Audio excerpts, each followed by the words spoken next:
Hello, welcome to part 3 in this 3-part series on your 5 years to freedom.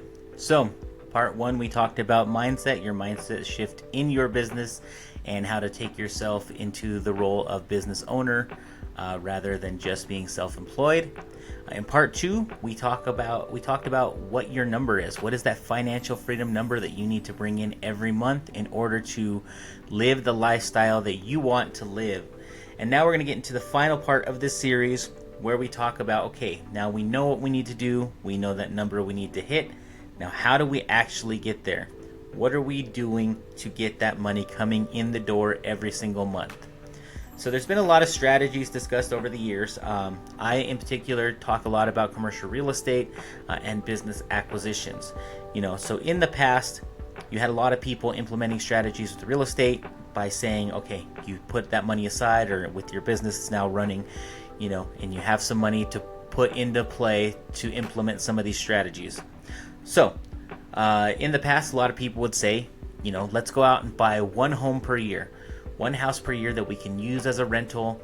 We can rent it to, whether it's a single family, duplex, triplex. We can rent that out and cash flow that property.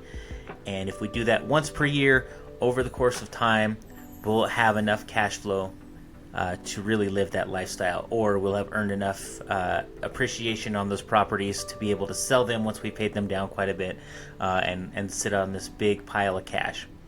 Well, that strategy can work, not always and not in every market, and it's slower. And right now it's even more tough. Over the last couple years here, we've seen interest rates rise dramatically compared to where they were in the years prior to. So cash flowing a property when your interest rate on an investment property may be in the 7s, 8s, 9s, 10s, 11s percent. That's a tall order in order to get that property to cash flow. And depending on the market you're in, the better the property, the more stable the market typically means the lower your cash flow. So you may have a property that you bought and you've got a good deal on, but you had to put a chunk of money down on that, and it may only be cash flowing you, a few $100 a month. And if you think about that, let's say you're cash flowing $300 a month on your first property. It sounds good. It's $3,600 a year. That's nothing to sneeze at, but it's also not coming to covering your number very quickly, right? It means you'd have to do that multiple times in order for that to truly make an impact on you. When we're talking about cash flow, you may actually make $500, $600 a month on that property, but you do have to factor in some expenses along the way, right? Eventually a furnace is going to break, a water heater is going to break, and if you're calculating your numbers properly, you are accounting for those things on the front end, so the only cash flow you're truly accounting for is what's left over after all those expenses are factored in. And there's countless numbers of ways to do that. There's lots of calculators out there you can buy, or lots of calculators that other creators have put out there to help you factor in what those costs look like in the long term. Honestly, the best method is to be working with somebody who knows what they're doing and can help you figure those expenses into your long-term goals. But that's a strategy that has worked in the past that maybe doesn't work as easily right now, mainly because of interest rates. And like I said, markets are different. Certain markets may not provide you a lot of cash flow, but they may be rising markets. So the value of those properties are going up, and in the next 5 to 10 years, you may be able to take that and say, okay, I'm going to sell it now that I've paid off a good chunk of the mortgage and the house is worth a lot more money. I'm going to sell that property so I can have a big influx of cash. Other markets may be such that the houses don't appreciate much, but you're getting a lot more money in the door every month. The rents are high and the property costs are low, and that gets you more cash flow, and those are going to be better for cash flow. So that's kind of one avenue that you can do. If you're early on in your journey, one of the things that I wish I knew growing up was the thought of buying a duplex or a triplex or a fourplex using like an FHA loan, or if you were in the military, even better, a VA loan, where you have low money down or no money down, and you can live in one of these units and rent out the rest of them to help you pay for that property.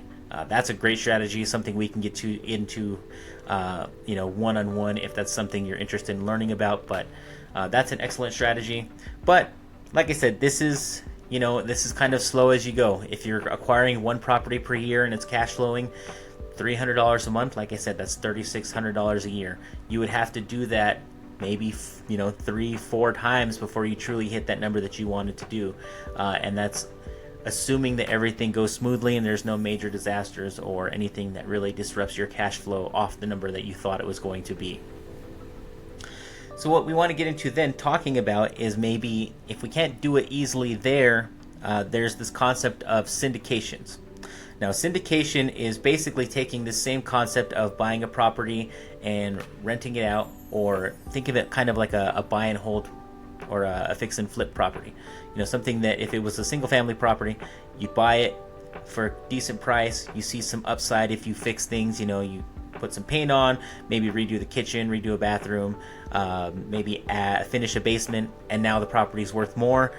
Say you bought the property, for simple math, say you bought it for $200,000, you spent $50,000 fixing it up, so you're in for $250,000 on that property, and now you're able to sell the property for $400,000. So you've got a nice $150,000 spread there. Obviously, that's very simple math. There's lots of other costs to factor in, but for simplicity, that's one way to do it. Now, you can do this on a much larger scale. Most of us think in terms of single family because that's what we can do on our own. Now, the concept of syndication is taking that same concept, but getting a pool of money from many investors. That's saying that everyone pitches in. We've got this great deal, this 50-unit apartment building that's sitting in a pretty good neighborhood. It's been owned by the same owners since, for the last 15 years, and they just really haven't put any money into it. They haven't raised rents to meet what the market should be in that area. So these operators are out there searching for these kinds of properties. They find this property, they say, this looks great. We can buy this property right now for $3 million. And if we slowly, over the course of a few years, do some improvements on the property, cut down on some of the expenses because they weren't running things that efficiently, and then we can then slowly raise the rents to match the market, not above market. You're not trying to, you're not trying to screw people over. You're just saying that, hey, look, a 2-bedroom, 2-bath apartment in this neighborhood with these same amenities, we're only charging $1,250 right now, but the market says that should be about $1,700. So you can do that over time. The people see new owners coming in, making improvements, and they may say, oh, well, they're raising the rent, and you're not going to be able to raise that full amount over 1 year. This is going to happen over the course of several years as leases expire, depending on, where it's at, etc. But that same person could say, okay, well, now my rent has gone up, but if they go shopping for a new apartment, it's going to be the same cost in that same area for the same type of apartment that they're living in now. And so ideally, you're able to maintain a lot of those residents because you're not overdoing it, but you're keeping them happy, and you're just collecting what the market dictates it should be. So taking that strategy, you as an individual, if you're an accredited investor, can pitch money into these deals, and you pull a bunch of investors, because the purchase price is $2 million. This one particular group of operators, the people who are going to go in there and execute this plan, because that's what they do full time, need some capital. They don't have the money to put down payment and the cost of all the improvements that are going to be made, and the cost of holding this property for this period of time, and the cost of just having extra reserves in case something goes wrong, or in case there were some unforeseen circumstances that additional money needs to be spent. And for you as an investor, you say, okay, I'm going to be able to contribute $50,000, $100,000, $250,000 to this project, and I will get a return on that money. The operators of this syndication will give you, what's called a PPM, and it's going to tell you kind of the details of that deal. Here's what our plan is. As an investor, here's what you get.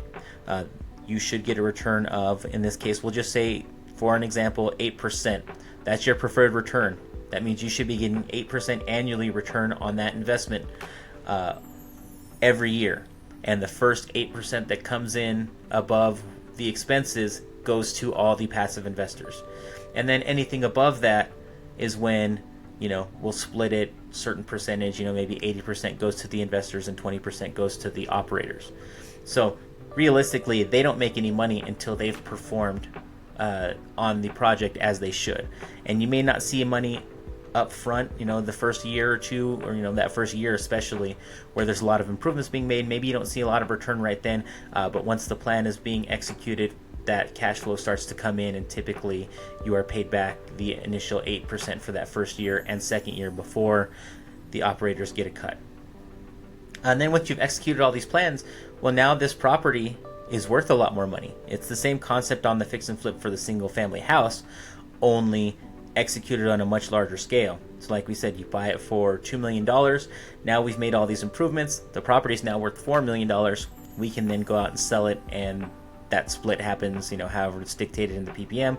Maybe it's 80% to the investors, 20% to the operators. You've now, over the course of time, taken that $200,000 and over the course of 5 years turned it into $400,000, which means if you break it down, that's an earnings of 20% annually that got you from that 200 to 400. So that's a pretty basic idea of how that works, and that's one way you can take that money and really turn it into a much larger amount of money pretty quickly. Now that's great for wealth building. There's also a lot of good tax strategy in there. A lot of times the passive investors get a cut of the depreciation. They can claim that depreciation on their taxes, which really reduces their tax liability. So great strategy for that. Still a little bit slower on the cash flow play, but it's great for wealth building and great for long-term wealth building. My favorite particular strategy for cash flow is acquiring businesses. And as we're talking, most of you probably own businesses already. And one great way to build that cash flow and to build it quickly is to go out and look for additional properties. I think there's a lot of potential value in this right now, especially.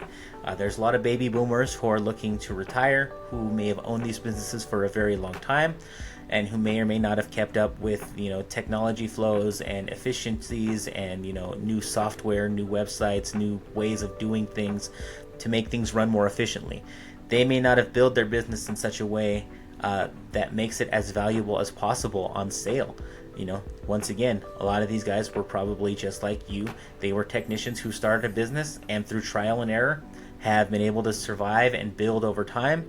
And maybe there's some opportunity there. Very similar to the apartment building that we're talking about. You may be able to get a good deal on the business and be able to implement an operator, get somebody plugged in who's trained, who understands management, who can go in there and create efficiencies in the systems, make everything run smoothly. You get good managers, good operators in place, and then your role is to step back and now you can start collecting money off of that business, whether you pay yourself a salary or whether you're taking fixed distributions. That is one of the quickest way to build cash flow in my eyes. It's a strategy that I personally use for building cash flow, and the long-term commercial real estate is the play that I use for wealth building. And these are the strategies that you can do. If you spend the first couple years getting your business in line, getting your business running efficiently so that you are now a business owner rather than being self-employed, and then spend the next couple of years really taking some of that money and plugging it into the right places. This is how we reach that 5 years into your financial freedom. So I hope you learned a lot in this series. There's a lot more that goes into this, obviously. This is a real kind of basic overview. I'd love to be able to teach you more. I'd love to touch base with you one-on-one. If you have any questions, if you are interested in investing, if you don't know what an accredited investor is, or if you are one, love to be able to help you out further on this. This has been just kind of a brief introduction in how you, as a blue-collar business owner, can earn that financial freedom in a way that other wealthy people are doing this. And don't kid yourself. You as a business owner have more wealth than a lot of the population because your business is worth something.